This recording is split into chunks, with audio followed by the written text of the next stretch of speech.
Good afternoon, sir. Uh, I see that the human mind, all of us, are always looking for security, some sense of security in a job, in relationships, in marriage, or maybe in company. And we think once we get that security, we'll then lead a peaceful life. What do you think? Is this chase for security correct? Is it ideal? Or is it something like Krishnamurti says that psychologically there is no security ever possible? Thank you. See, obviously there is no point in deliberately keeping oneself insecure. As human beings, we all definitely require a certain degree of assurance to just function properly, rather sanely. If you know that the roof on your head is not reliable, not stable, it would be very difficult to attend to this conversation. We require that security. So that is all right to seek security in the physical sense, in the sense of knowing that the next meal is not really in doubt, that if you go to office tomorrow, it's not very probable that you would find yourself already fired, or that if you return to home in the evening, you aren't going to find your house disappeared and your relatives all absent. So that is all right. The thing is to know where the threshold is, where to draw the line. Absolute security is not possible in this relative dualistic world.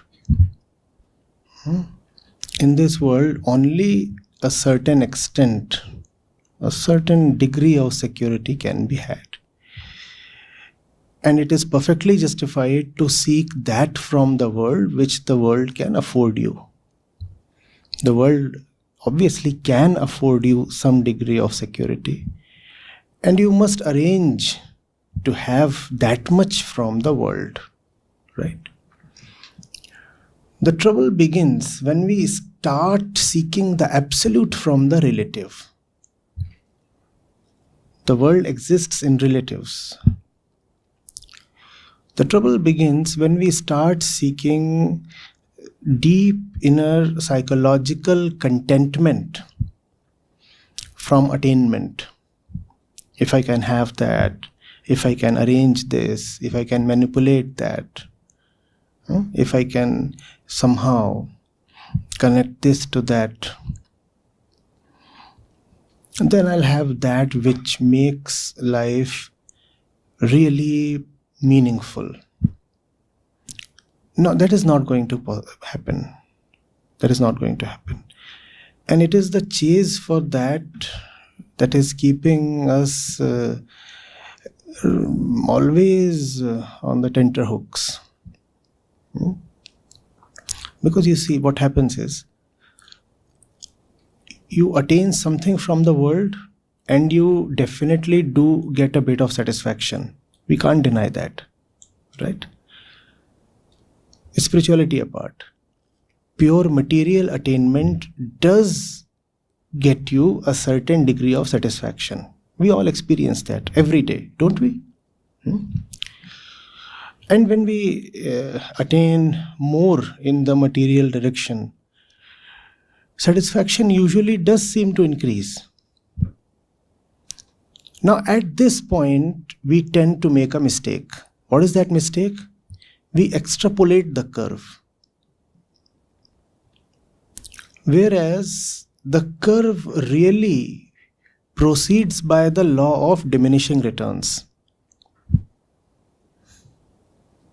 We say we had 10 units of money, let's say, and that got us 1 unit of satisfaction. We had 20 units of money, that afforded us 2 units of satisfaction. That satisfaction you could read as synonymous with contentment or well-being or whatever is the word that gives you peace. So now we extrapolate the curve. We say this means that 10 units of attainment, 10 more units, will give me proportionally more satisfaction. No, that does not happen.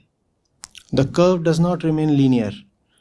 The curve flattens. The curve attains a plateau. But we fail to see that. We fail to see that beyond a point, even if you keep attaining a lot, your contentment level does not increase, or increases by very little, or in certain cases may even dip. Now that is where self-observation, self-knowledge comes in. Once the curve has flattened, then to increase your contentment level, it is not material that you need, it is self-knowledge that would help. Are you getting it? More security then is not attainable through more accumulation or prosperity or knowledge or networking or whatever. That's not going to happen. Are you getting it? What that tells us is that we indeed do need to depend on material welfare. Where? At the initial level. At the initial level, you do require certain security from all directions: economic, psychological, political, social, medical, educational. And that is definitely needed. But you cannot keep thinking that just by doing better on the same fronts, economic, social, political, etc., you'll be able to have more contentment. That won't happen. Try to visualize the shape of the curve. It goes this way. Initial in the linear in the early stages, and almost horizontal later on. The tragedy is, what appears horizontal may actually start to even dip after a while, which means that more accumulation may actually lead to lesser contentment. I'm speaking to a lot of young people here, and you'd be setting out into life, and you will have crucial decisions to make, and the trade-off between the tangible and the intangible is always there. Where to draw the line is always a difficult question to answer. You have to keep asking yourself, have I reached a point where diminishing returns have kicked in? You understand diminishing returns? Let's say there is zero brightness in this room. All the lights are switched off. I'll not be able to look at you at all, right? Then someone comes and lights a lantern, that good old poor lantern. I'll be able to look at you a little. Then a few of these bulbs are switched on. I'll be able to get a fairly clear view of your face. And then we have these bigger lights, and now I'm able to see almost everything that's there to see. What if we now bring in huge searchlights? Will that add to the clarity of the vision? Will that? Okay, let's put those lights on your side, towards me. We have put those lights there. One big one this side, one this side. And they are throwing so much brightness on my face. Are you able to have a clearer view of my face now? Probably yes, probably no. Let's extend the example further. Now, instead of one of those mega lights, we have 5 of them on this side and 5 on this side. Do you see what would happen now? What would happen? Instead of seeing me more clearly, you might find that the lights are in fact impeding the vision.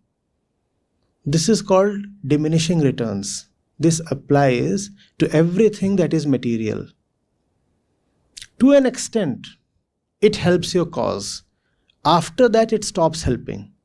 And if you do not know the point at which this inflection occurs, you will keep accumulating more and more light, thinking that more light equals more vision. It doesn't. So you must know very clearly where to stop in pursuit of the tangible, the material. Go up to that point, earn up to that point, know up to that point. But beyond that, if you want to accumulate more or achieve more, then you are just wasting your time.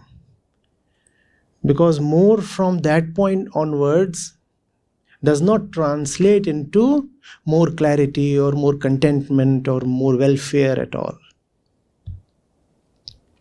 Like food.